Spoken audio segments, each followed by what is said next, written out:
Good morning all of you. आज आपण LM प्रतिमानातील राजकोषीय धोरण म्हणजेच monetary policy in ISLM framework या घटकाची उल्लेख आपण लक्षात घेणार आहोत. या दोन डायग्रामची मांडणी करत असताना प्राथमिक पातळीवर म्हणजे विस्तारात्मक आणि संकोचात्मक मौद्रिक धोरण जर रिझर्व्ह बँकेनं किंवा मध्यवर्ती बँकेनं अंमलबजावणीस आणलं तर नेमका काय परिणाम होतो आणि नंतर जो आहे तर यामध्ये मुद्रा बाजार आणि वस्तू बाजार यांचं असणारं असंतुलन आणि संतुलन या घटकाची असणारी चर्चा या दोन्ही आकृतीमध्ये आपल्याला दिसून येते. आता सर्वप्रथम यामध्ये LM आपण या पाठीमागे बरीच पार्श्वभूमी पाहिलेली आहे. LM वक्र काय आहे, IS वक्र काय आहे, IS वक्र कशामुळे बदल होतो किंवा त्याचं स्थानांतरण कशा पद्धतीने होतं, त्याचं असणारा समतोल घटक कसा, असमतोलित घटक आणि एकत्रित आपण ISLM पाहिलेला आहे. हे ISLM मॉडेल पुरतं झालं, मात्र याच्या पुढचा जो असणारा घटक आहे तो महत्त्वपूर्ण आहे आणि त्याच्यामध्ये LM प्रतिमानातील राजकोषीय धोरण जे आहे ते आपण लक्षात घेणार आहोत. LM म्हणजे यामध्ये आपल्याला आपण पाहिलेलं आहे LM मध्ये काय येतं, पैशाची मागणी आणि पैशाचा पुरवठा हे दोन घटक यामध्ये महत्त्वपूर्ण मानले जातात. आता यामध्ये एकूण जे आहे तर विस्तारात्मक मौद्रिक धोरण आणि संकोचात्मक मौद्रिक धोरण या दोन घटकाची असणारी मांडणी महत्त्वपूर्ण मानली जाते. आता विस्तारात्मक मौद्रिक धोरण म्हणजे काय आहे, ज्या वेळेस एखादी मध्यवर्ती बँक एखाद्या विशिष्ट देशातील ती मध्यवर्ती बँक असेल, आपली भारतामध्ये रिझर्व्ह बँक जशी आहे, तर एखादी विशिष्ट मध्यवर्ती बँक काय करत असते की विस्तारात्मक मौद्रिक धोरण यामध्ये जाहीर करत असते. ही कोणत्या परिस्थितीमध्ये, अर्थव्यवस्था कोणत्या पातळीवर असताना तेजी, घसरण, मंदी, पुनरुज्जीवन हे जे अर्थव्यवस्थेतील जे चक्र आहेत त्याच्यामध्ये कोणत्या पातळीला, फॉर एक्झाम्पल अर्थव्यवस्थेमध्ये कोणत्या पातळीला एकूण जे आहे हे तेजी, हे घसरण, हे मंदी आणि हे पुनरुज्जीवन आणि हे पुन्हा तेजीचा कालखंड आहे, कोणत्या परिस्थितीमध्ये एकूण विस्तारात्मक मौद्रिक धोरणाची अंमलबजावणी करता येईल. एक लॉजिक, थोडस एक सर्वसाधारण स्वरूपाचा प्रश्न आहे. कोणती परिस्थिती असताना, तेजीची पातळी असताना विस्तारात्मक मौद्रिक धोरणाचा अवलंब करता येईल की मंदीची परिस्थिती असताना विस्तारात्मक मौद्रिक धोरणाचा अवलंब करता येईल. निश्चितच आपल्याला असं दिसेल की तेजीच्या पातळीवर यामध्ये आपल्याला विस्तारात्मक मौद्रिक धोरण जे आहे अंमलबजावणीस तिथं जे आहे तर आणता येणार नाही, तर आपल्याला मंदीच्या ठिकाणी मात्र काय करता येईल, विस्तारात्मक मौद्रिक धोरणाचा अवलंब करता येईल. मंदीच्या पातळीमध्ये आपण व्याजदर काय करू शकतो, कमी करू शकतो. व्याजदर कमी केल्यामुळे काय होईल की लोक जास्तीत जास्त कर्ज घेण्याची क्षमता वाढेल, कर्जाची मागणी वाढेल आणि कर्जाची मागणी वाढली की हळूहळू बँका काय करतील, त्यांना जे आहे तर मोठ्या प्रमाणामध्ये कर्ज पुरवठा करतील आणि यामध्ये हळूहळू पैशाची मागणी जे वाढल्यानंतर यामध्ये निश्चितच यामध्ये अर्थव्यवस्थेमध्ये ऊर्जित अवस्था येऊ लागते आणि अर्थव्यवस्था मंदीच्या गर्त्यातून पुनरुज्जीवनाकडे प्रवास करू लागते. आलं लक्षामध्ये. आता यामध्ये आपल्याला विस्तारात्मक मौद्रिक धोरण म्हणजे काय आहे, तर मध्यवर्ती बँक काय करते म्हणजे भारतातील रिझर्व्ह बँक काय करेल की यामध्ये पैशाचा पुरवठा वाढवण्यासाठी बँक रेटचं प्रमाण काय करेल, कमी करेल. बरोबर आहे. बँक रेटचं प्रमाण कमी केलं म्हणजे इथं जे आहे तर म्हणजे व्याजदर जर कमी झालं तर वेगवेगळ्या प्रकारचे गुंतवणूकदार आहे, वेगळ्या प्रकारचे व्यापारी आहेत, धडते आहे, दलाल आहे, सर्वसामान्य व्यक्ती आहे म्हणजे प्राथमिक, द्वितीय आणि तृतीय क्षेत्रातील असणारे व्यक्ती ही कर्जाची मागणी जी आहे जास्तीत जास्त करतील. बँका यांना जे आहे कर्ज देतील आणि त्यामुळे एकूण काय होईल, पैशाचा पुरवठा हळूहळू काय होईल, वाढेल. बरोबर आहे. आता पैशाचा पुरवठा यामध्ये विस्तारात्मक मौद्रिक धोरणामध्ये वाढला. दुसरा एक अर्थ असा आहे की संकोचात्मक मौद्रिक धोरण आहे. याच्या विपरीत आणि विलोमशः आहे. संकोचात्मक मौद्रिक, विस्तारात्मक मौद्रिक धोरणाची मांडणी करत असताना आपण पाहिलं की मंदीच्या परिस्थितीमध्ये हे शक्य होतं. आता तेजीच्या कालखंडामध्ये आपल्याला जे आहे तर कोणतं धोरण अवलंबनी किंवा त्याची अंमलबजावणी करता येईल, संकोचात्मक मौद्रिक धोरणाची अंमलबजावणी आपल्याला करता येईल. संकोचात्मक मौद्रिक धोरणामध्ये आपण बँक रेट काय केले पाहिजे, हो वाढवले पाहिजे की कमी केले पाहिजे, बँक रेट वाढवले पाहिजे आणि त्यामुळे आपल्याला दिसेल की इथं मात्र जर बँक रेटचं प्रमाण वाढवलं, व्याजदर पातळी जर वाढली असेल तर पैशाच्या पुरवठ्यामध्ये काय होऊ शकते, घट होऊ शकते आणि पैशाच्या पुरवठ्यात घट होणं म्हणजे यामध्ये बँक रेट जर वाढवलं लोकांची क्रयशक्ती म्हणजे कर्ज घेण्याची क्षमता कमी होते, पैसे खरेदी शक्ती जी आहे, ज्याला आपण क्रय शक्ती असं म्हणतो, तर यामध्ये जास्तीत जास्त कर्ज जर मिळालं तर अर्थव्यवस्था ऊर्जित अवस्था येते. याची विपरीत संकुचित मौद्रिक धोरणामध्ये व्याजदराचं प्रमाण अधिक असल्यामुळे काय होऊ शकते इथं की लोकांची कर्ज घेण्याची क्षमता घटू शकते आणि कर्ज घेण्याची क्षमता घटल्यामुळे गुंतवणूक घटते आणि लोकांची क्रय शक्ती हळूहळू काय होते, कमी होते, कारण उत्पन्नाची पातळी काय झालेली असते, कमी झालेली असते. हे प्राथमिक पातळीवर एक याचं विवेचन आपल्याला जे आहे एक सर्वसाधारण स्वरूपाचं हे विवेचन ते आपल्याला अगोदर लक्षात घेणं गरजेचं आहे, कारण की हे लक्षात घेतल्याशिवाय आपल्याला आकृतीचे म्हणजे LM प्रतिमानातील राजकोषीय धोरण कशा पद्धतीने यामध्ये आहे तर त्याची मांडणी आपल्याला लक्षात येणार नाही. म्हणून यामध्ये विस्तारात्मक मौद्रिक धोरण आणि संकोचात्मक मौद्रिक धोरण यामध्ये महत्त्वपूर्ण मानले जातात. आता यामध्ये हे दोन घटक जे आहेत तर यामध्ये एकूण व्याजदर आणि यामध्ये एकूण वास्तव शिल्लक यांची तुलनात्मक मांडणी यामध्ये लक्षात घेतलेली आहे. आकृती दर्शवल्याप्रमाणे OX अक्षावर वास्तव शिल्लक आणि OY अक्षावर काय दर्शवलेले आहे, व्याजदर दर्शवलेला आहे. आकृतीमध्ये अनुक्रमे LM आणि LM1 हे जे आहे पैशाची मागणी आणि पैशाचा पुरवठा दर्शवणारे वक्र आहे आणि हे आपल्याला काय दिसतात OY या अक्षाशी कसे आहेत, समांतर आहेत. तर त्या पद्धतीने आपल्याला IS ही रेषा जी आहे तर ही कोणती आहे, बचत गुंतवणुकीची रेषा आहे. तर याला आपण वस्तू बाजार मानतो आणि याला काय म्हणतो आपण, मुद्रा बाजार मानतो. म्हणजे LM या घटकाला आपण काय म्हणतो, मुद्रा बाजार मानतो आणि आपण IS या घटकाला काय म्हणतो, वस्तू बाजार मानतो. आता यामध्ये आपल्याला असं दिसेल की ज्यावेळेस व्याजदराच्या पातळीमध्ये घट होते, म्हणजे यामध्ये आपल्याला असं दिसेल व्याजदराची पातळी कधी घट होईल, आपण काय केलेलं आहे, विस्तारात्मक मौद्रिक धोरण अंमलबजावणी सांगलेलं आहे. विस्तारात्मक मौद्रिक धोरण अंमलबजावणी सांगलं म्हणजे मध्यवर्ती बँकेने काय केलेलं आहे, बँक रेटचं प्रमाण काय केलेलं आहे, कमी केलेलं आहे. म्हणजे व्याजदराचं प्रमाण काय झालं, I वरून काय झालं, I फर्स्ट असं झालं. म्हणजे यामध्ये OI एवढं व्याजदराचं प्रमाण होतं ते कमी होऊन किती झालेलं आहे, I फर्स्ट असं झालेलं आहे. आता व्याजदराचं प्रमाण कमी झालं म्हणजे निश्चितच आपल्याला असं दिसेल की एकूण जे आहे लोकांची कर्ज घेण्याची क्षमता वाढते. लोकांची कर्ज घेण्याची क्षमता वाढली की गुंतवणूक मोठ्या प्रमाणामध्ये होते, त्या पद्धतीत क्रय शक्ती वाढते, उपभोग खर्च वाढतो.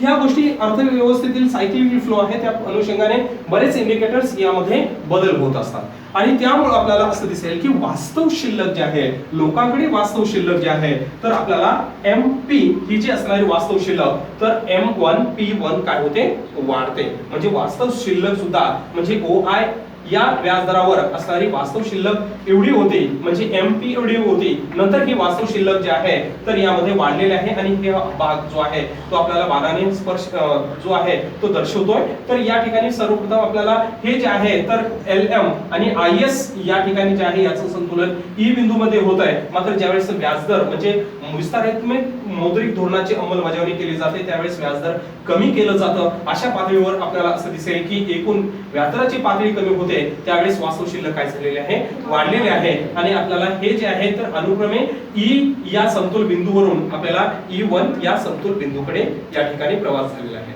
आता याचा प्रभाव म्हणजे विस्तारात्मक मौद्रिक धोरणाचा जो प्रभाव जो आहे तर यामध्ये वस्तू बाजार आणि मुद्रा बाजार या दोन घटकावर कशा पद्धतीने पडतो याचं विश्लेषण आपल्याला करायचं आहे. बरोबर आहे. परीक्षेमध्ये तुम्हाला असं विचारलं जाईल की LM प्रतिमानातील राजकोषीय धोरणाची परिणामकारकता थोडक्यात विशद करा, किंवा टिपेसाठी असा प्रश्न विचारला जाऊ शकतो की LM प्रतिमानातील राजकोषीय धोरण म्हणजे तर अशा पद्धतीने एक सर्वसाधारण शब्द विचारला जाऊ शकतो सिंगल असं, आणि त्या पद्धतीने तुम्हाला ही आकृती लिहायची आहे. त्याचं विश्लेषण आपल्याला 7.5 गुणासाठी आहे, म्हणजे बॅक टू बॅक 1 पेज. आता ही केवळ मी माहिती सांगतोय, म्हणजे हे तुम्हाला याचीच ही माहिती नाहीये, तर हे तुम्हाला जे आहे भविष्य कालखंडासाठी तुम्ही ज्यावेळेस नेट सेट परीक्षा द्याल तर त्या परीक्षेला सुद्धा तौलनिक स्वरूपाचे काही प्रश्न, सैद्धांतिक स्वरूपाचे प्रश्न, काही आकृतीनिहाय स्वरूपाचे प्रश्न, यामध्ये वस्तुनिष्ठ अशा स्वरूपाचे प्रश्न अलीकडे विचारले जातात, तर त्या स्वरूपाचे प्रश्न यामध्ये विचारले जाते. असो, तर यामध्ये आपल्याला असं दिसेल की एकूण विस्तारात्मक मौद्रिक धोरण आहे तर त्याचं एकूण जो आहे वस्तू बाजार आणि मुद्रा बाजार याच्यावर काय परिणाम होतो आणि त्याचं विश्लेषण आपल्याला इथं पाहावयाचं आहे. तर यामध्ये आपल्याला असं दिसेल की वास्तव शिल्लक जे आहे तर ही वास्तव शिल्लक यामध्ये महत्वपूर्ण झालेली आहे. तर यामध्ये वास्तव शिल्लकीच्या वाढीमुळे आपल्याला असं दिसेल की एकूण जे आहे तर निश्चितच लोकांकडे रोखता जो आहे किंवा त्यांच्याकडे असणारी रक्कम यामध्ये जे आहे शिल्लक आहे आता यामध्ये विस्तारात्मक मौद्रिक धोरणाचा ज्यावेळेस अंमलबजावणी केली जाते त्यावेळेस नेमकं काय होतं, कोणती परिस्थिती निर्माण होते, त्याची ही मांडणी आपल्याला लक्षात घ्यायची आहे. आकृती दर्शवल्याप्रमाणे पहा, OX अक्षावर काय दर्शवलेले आहे, उत्पन्न पातळी दर्शवलेली आहे आणि OY अक्षावर काय दर्शवलेले आहे, व्याजदर दर्शवलेला आहे. आकृतीमध्ये अनुक्रमे LM आणि LM1 हे जे आहे पैशाची मागणी आणि पैशाचे पुरवठा दर्शवणारा जो आहे तर मुद्रा बाजार असं आपण मानतो आणि IS ही रेषा आहे, बचत गुंतवणुकीची रेषा आहे आणि ज्यामध्ये आपल्याला याला काय म्हणतो आपण तर याला वस्तू बाजार असं म्हणतो. या दोन्ही घटकाचं असणारं संतुलन आणि संतुलनाकडे असंतुलन आणि पुन्हा संतुलन अशा पद्धतीने असणारा प्रवास जो आहे तर कशा पद्धतीने म्हणजे विस्तारात्मक मौद्रिक धोरणाचा अवलंब केल्यामुळे कशा पद्धतीने एकूण जे आहे तर बदल होतो तर त्याचं विश्लेषण यामध्ये महत्त्वपूर्ण मानलं जातं. आता यामध्ये पहा तर यामध्ये एकूण जे आहे विस्तारात्मक मौद्रिक धोरणाचा अवलंब केलेला आहे आणि त्यामुळं आपल्याला असं दिसेल वास्तव शिल्लकीमध्ये काय झालेले आहे, अगोदरच वाढ झालेली आहे हे आकृतीमध्ये आपण पाहतोय. आता यामध्ये वास्तव शिल्लकीमध्ये वाढ झाली आणि त्यामुळे LM वक्र जो आहे तर तो काय झालेला आहे, LM पेक्षा LM1 ज्या ठिकाणी संतुलन E बिंदूमध्ये झालेला आहे. आता हीच बाब आपल्याला इकडे सुद्धा दिसून येते की ज्या वेळेस आपल्याला वास्तव शिल्लकीमध्ये वाढ झालेली आहे त्यावेळेस हा जो LM ही जी रेषा दिसते बरोबर आहे तर ही रेषा यामध्ये कुणीकडून कुणीकडे शिफ्ट झालेली आहे, डावीकडून यामध्ये उजवीकडे खालच्या बाजूला या ठिकाणी शिफ्ट झालेली आहे. का शिफ्ट झाले, वास्तव शिल्लक काय झालेली आहे, वाढ झालेली आहे. तर हे कशामुळे झालेलं आहे तर यामध्ये मौद्रिक धोरणामध्ये बदल झाल्यामुळे. तर यामध्ये आपल्याला असं दिसेल की मुद्रा बाजारातील जे समायोजन आहे तर हे समायोजन वस्तू बाजारातील समायोजनापेक्षा कसं असतं, जलद असतं. म्हणजे जो मौद्रिक बाजार जो आहे मध्यवर्ती बँक ज्यावेळेस आपलं पतधोरण जाहीर करते मग यामध्ये बँक रेट असेल, SLR असेल, CRR असेल, रॅपो रेट असेल, रिव्हर्स रॅपो रेट असेल, हे धोरण अंमलबजावणीस आणलं की पटकन काय होतं ते लगेचच त्याची अंमलबजावणी व्यापारी बँकांना किंवा इतर बँकांना करावी लागते. म्हणजे व्यापारी बँकांना त्याची अंमलबजावणी करावी लागते, लगेच पटकन एका दिवसामध्ये शक्य होतं. सरकारने जर एकदा अंदाजपत्रक सादर केलं, उदाहरणार्थ अरुण जेटली यांनी अंदाजपत्रक सादर केलं तर त्याचे लगेच परिणाम जाणवतात का, दुसऱ्या दिवशी नाहीये. तर त्याच्यामध्ये कर खर्च कर्ज त्या तीन घटकाची मांडणी केलेली असते म्हणजे त्याच्यासाठी पुरेसा कालावधी जाणं गरजेचं असतं. म्हणजे या ठिकाणी आपल्याला असं दिसेल मुद्रा बाजारातील समायोजन हे वस्तू बाजारातील समायोजनापेक्षा कसं असतं, जलद असतं आणि त्यामुळे आपल्याला असं दिसेल की यामध्ये आपल्याला असं दिसेल की विस्तारात्मक मौद्रिक धोरणाचा अवलंब केल्यामुळे आपल्याला बँक रेटचं प्रमाण जे आहे ते काय झालेलं दिसतं, कमी झालेलं आहे. त्यामुळे व्याजदराची पातळी काय झाली इथं तर I1 पासून व्याजदराची पातळी I वरून I1 अशी व्याजदराची पातळी काय झालेली आहे, कमी झालेली आहे. आता व्याजदराची पातळी कमी, सुरुवातीला यामध्ये संतुलन कोणतं आहे म्हणजे LM आणि IS याचं संतुलन कुठे होत आहे, मुद्रा बाजार आणि वस्तू बाजारात संतुलन हे या ठिकाणी होत आहे. तर या ठिकाणी आपल्याला तर यामध्ये OI एवढा व्याजदर आहे आणि OY एवढी काय आहे, उत्पन्न पातळी आहे. म्हणजे OY एवढ्या उत्पन्न पातळीला व्याजदराची मांडणी काय आहे, OI एवढी आहे. आता काय झालं की एकूण जे आहे तर विस्तारात्मक मौद्रिक घटकाचा अवलंब झाला किंवा मौद्रिक घटकामध्ये बदल झाला आणि त्यामुळे एकूण काय झालं की व्याजदराचं प्रमाण यामध्ये काय झालेलं आहे, कमी झालं. म्हणजे आपण विस्तारात्मक मौद्रिक धोरण जे आहे अंमलबजावणीस आणलं म्हणजे विस्तारात्मक मौद्रिक धोरणामध्ये बँक रेटचं प्रमाण काय होईल, यामध्ये कमी होईल की वाढेल, आणि बँक रेटचं प्रमाण काय होणार आहे, कमी होणार आहे. आणि बँक रेटचं प्रमाण कमी झाल्यामुळे पैशाचा पुरवठा काय होणार आहे, वाढणार आहे. आणि त्यामुळे आपल्याला असं दिसेल की निश्चितच एकूण व्याजदराची पातळीच यामध्ये कमी झाल्यामुळे निश्चितच यामध्ये आपल्याला असं दिसेल उत्पन्न OY पासून यामध्ये काय झालेलं आहे, OY1 असं वाढलेलं आहे. ते कोणत्या संतुलन बिंदूवरून आपल्याला दिसून येतं, E2 बिंदूवरून बरोबर आहे. मात्र यामध्ये आपल्याला असं दिसेल की ज्यावेळेस व्याजदराची पातळी कमी होते त्यावेळेस आपल्याला असं दिसेल की गुंतवणुकीची पातळी वाढत असते आणि त्यामुळे आपल्याला असं दिसेल की LM वक्र जो आहे तर हा LM वक्र LM1 असा झालेला आहे. आता यामध्ये आपल्याला असं दिसेल की ज्यावेळेस व्याजदराची पातळी वाढते, व्याजदराची पातळी ही वाढत असताना यामध्ये आपल्याला असं दिसेल की खूप खाली म्हणजे यामध्ये विशिष्ट बिंदूच्या खाली म्हणजे विशिष्ट पातळी जी आहे म्हणजे OI1 ही व्याजदराची पातळी इतर दर्शवते, त्याच्या खाली ही व्याजदराची पातळी येते. मात्र E1 या ठिकाणी जे संतुलन झाले, E1 हा जो बिंदू जो दिसतोय तो संतुलित बिंदू नाहीये, तो कसा आहे असंतुलित बिंदू आहे. असंतुलित बिंदू काय आहे? कारण की तो कशावर नाहीये? IS रेषेवर नाहीये. IS रेषेवर नसल्यामुळे तो कसा आहे? असंतुलित बिंदू आहे. आणि यामुळे आपल्याला असं दिसेल की व्याजदराची पातळी जी आहे, म्हणजे या ठिकाणी आपल्याला E1 या ठिकाणी आपल्याला काय दिसतं, तर यामध्ये अतिरिक्त यामध्ये जे आहे, तर यामध्ये मागणी म्हणजे पैशाची असणारी मागणी जी आहे किंवा इतर घटकाची म्हणजे एक्सेस डिमांड गुड्स म्हणजे वेगवेगळ्या प्रकारच्या वस्तूची मागणी जी आहे ती अतिरिक्त झालेली असते आणि त्यामुळं या ठिकाणी संतुलन होत नाही. म्हणजे तिथं काय आहे? असंतुलात्मक परिस्थिती आपल्याला या ठिकाणी आपल्याला दिसून येते. आता या ठिकाणी आपल्याला असं दिसेल की व्याजदर कमी झाल्यामुळे काय झालेला असतो? लोकांचा उपभोग खर्च काय झालेला असतो? वाढलेला असतो. व्याजदर कमी झालं म्हणजे पैशाचा पुरवठा वाढला, म्हणजे क्रय शक्ती वाढली, म्हणजे त्यांचा उपभोग खर्च काय झाला? वाढलेला आहे. उपभोग खर्च वाढल्यामुळे हळूहळू काय होतो? गुंतवणूक खर्च सुद्धा काय होतो? वाढत जातो. गुंतवणूक खर्च वाढल्यामुळे समग्र मागणी काय होत जाते? पुन्हा वाढत जाते. म्हणजे अर्थव्यवस्थेची एक जे आहे तर एक विस्तारात्मक, ज्याला ऊर्जित अवस्था आपण म्हणतो, तर ही एक अवस्था निर्माण होण्याचं काम यामध्ये होत असतं. आता यामध्ये आपल्याला असं दिसेल की पैशाची मागणी वाढलेली आहे आणि व्याजदर त्या ठिकाणी आपल्याला असं दिसेल की या कालखंडामुळे काय होतं की समग्र मागणी वाढल्यामुळे पैशाची मागणी सुद्धा वाढू लागते. आता आपण असं पाहिलेलं आहे की पैशाची मागणी ज्यावेळेस वाढते त्यावेळेस व्याजदर कमी होईल की घटेल? व्याजदर सुद्धा काय होणार आहे? वाढणार आहे. कारण की अतिरिक्त पैशाची जर मागणी वाढत असेल आणि पुरवठा तेवढ्या प्रमाणात होत नसेल तर व्याजदर हळूहळू काय होऊ लागतात? वाढू लागतात. व्याजदर वाढला म्हणजे या ठिकाणी आपल्याला असं दिसेल की निश्चितच आपल्याला असं दिसेल की व्याजदर म्हणजे OI पासून व्याजदर कुठे गेलेला आहे? I पर्यंत गेलेला आहे. म्हणजे OI पासून पुन्हा व्याजदर कुठे गेलेला आहे? I पर्यंत गेलेला आहे. म्हणजे व्याजदराचं प्रमाण इथं पुन्हा काय झालेलं आहे? वाढलेलं आहे. म्हणजे या ठिकाणी E1 पासून प्रवास कुणीकडे सुरू होतो? E2 बिंदू मध्ये. म्हणजे इथून आपल्याला असं दिसेल E2 बिंदू मध्ये संतुलन होतं आणि E2 या बिंदूमध्ये आपल्याला असं दिसेल की IS रेषा LM या रेषेला काय झालेले आहे?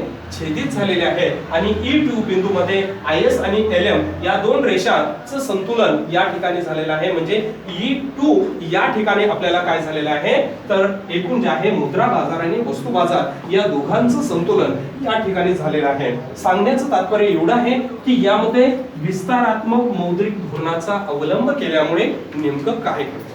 पुन्हा एकदा संक्षिप्त सार गर्भित अर्थ लक्षात घ्या. LM प्रतिमानातील राजकोषीय धोरण आहेत ज्यामध्ये आपल्याला विस्तारात्मक मौद्रिक धोरण आणि संकोचात्मक मौद्रिक धोरणाची उल्लेखना प्रथमतः स्पष्ट करावे लागते.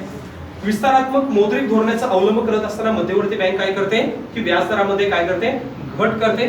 व्याजदरामध्ये घट झाल्यामुळे पैशाचा पुरवठा वाढतो आणि त्यामुळं जर यामध्ये वास्तव शिल्लक जे आहे तर यामध्ये वास्तव शिल्लक काय होत असते? वाढत असते. हा पैशाचा पुरवठा वाढला म्हणजे पैशाची मागणी निश्चितच वाढणार आहे आणि त्यामुळे निश्चितच आपल्याला असं दिसेल की वास्तव शिल्लक वाढल्यामुळे LM वक्र जो आहे तो LM असा झालेला आहे आणि यामध्ये एकूण जे आहे दुसरी आकृतीकडे किंवा यामध्ये आपल्याला असं दिसेल की पैशाच्या पुरवठ्यामध्ये जे आहे तर वाढ ज्यावेळेस होते, वास्तव शिल्लक वाढलेले असते त्यावेळेस LM वक्र LM रेषा LM1 अशी होते जी OY या अक्षाशी समांतरित आहे. आता यामध्ये विस्तारात्मक मौद्रिक धोरणाचा वस्तू बाजार आणि मुद्रा बाजार याच्यावर काय परिणाम होतो याची उल्लेख आपण स्पष्ट केली. तर यामध्ये आपल्याला पाहिलेलं आहे की विस्तारात्मक मौद्रिक धोरण ज्यावेळेस अंमलबजावणी सांगतो त्यावेळेस बँक रेट कमी झालेला असतो, पैशाची मागणी यामध्ये वाढलेली असते आणि पैशाची मागणी ज्यावेळेस वाढते त्यावेळेस निश्चितच पातळीवर आपल्याला असं दिसेल की इथं जे आहे पैशाची मागणी ज्यावेळेस वाढलेली असते त्यावेळेस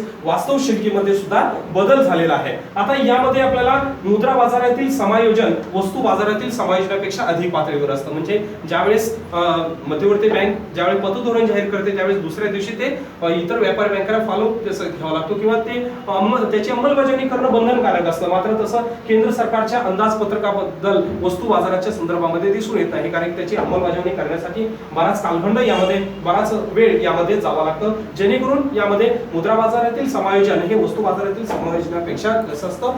गतिशील असतं आणि त्यामुळे आपल्याला असं दिसेल की ज्यावेळेस विस्तारात्मक मौद्रिक धोरणाचा अवलंब केला जातो त्यावेळेस एकूण जे आहे तर यामध्ये व्याजदराची पातळी जी आहे तर कमी होते. म्हणजे I पासून I1 अशी व्याजदराची पातळी होते. त्यामुळे व्याजदराची पातळी कमी झाल्यामुळे लोक पैशाची मागणी करतात आणि पैशाची मागणी करतात त्यामुळे एकूण जे आहे तर गुंतवणूक पातळी वाढते आणि यामध्ये आपल्याला असं दिसेल की एकूण जे आहे तर संतुलन यामध्ये आपल्याला एकूण व्याजदर पातळी आय पासून आय फर्स्ट असे होते आणि यामध्ये त्याचं संतुलन E2 बिंदूमध्ये झालेलं आहे. मात्र ज्यावेळेस E1 या बिंदूचा विचार करतो, ज्यावेळेस व्याजदराची पातळी खूप कमी होते, त्यावेळेस यामध्ये E1 हा जो आहे असंतुलित बिंदू आहे.